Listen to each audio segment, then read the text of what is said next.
rehefa tsy mampiasa rano fa ny anaran'i Jesosy manatsitrana dia zay. Rehefa tsy mampiasa menaka dia tsy mampiasa menaka. Rehefa tsy mampiasa an'izao dia zao. Mijoro. Rehefa lehilahy no manositra dia lehilahy fa tsy azo soram-behivavy zany. Aleloia. Tena tsika betsaka amin'ny fiovana be dia be raha tany amin'izao fotoana izao. Fa tena tazomintsika hatramin'ny farany hoe Jesosy mamonjy. Ary tena mba teny amintsika tsiraray avy tatony namonjenantsika. Ary ny fampianaran'ny frère Daouda sœur Daouda no namonjenantsika dia tazomy zay. Raha sitrapo an'ny tompo zay fananganana ny doctrine zay dia anina indray moa ambotro manjaka indray dia mba manantena antsika rehetra koa mba makany mba mihaino tena fampianarana marina fa mbola omenantsika eto ny daty. Tahiny tompo daholo tsika rehetra. Aleluia. 10 Aroko Ianao zay ny hira ataontsika fary. Tompo aza vela horery aho, ianao mpamonjy asady fialofako.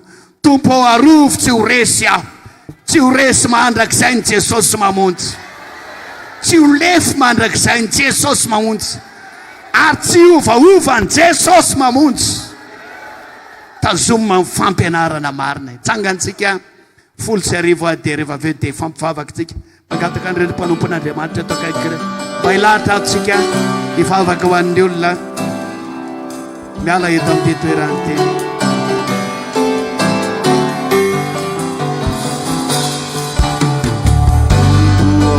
Aza velo rery aho,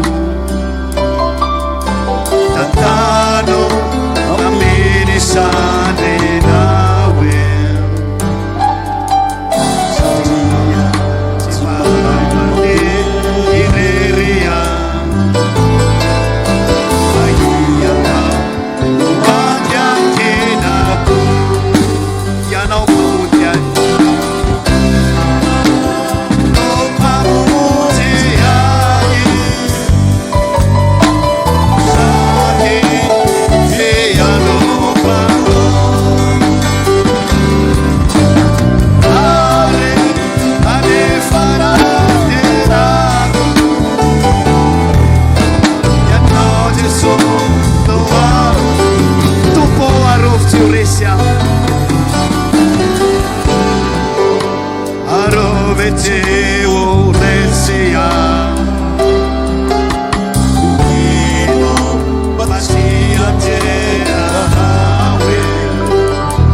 fotoana izao tonambavaka nareo zay efatra amin'ny rahalahy.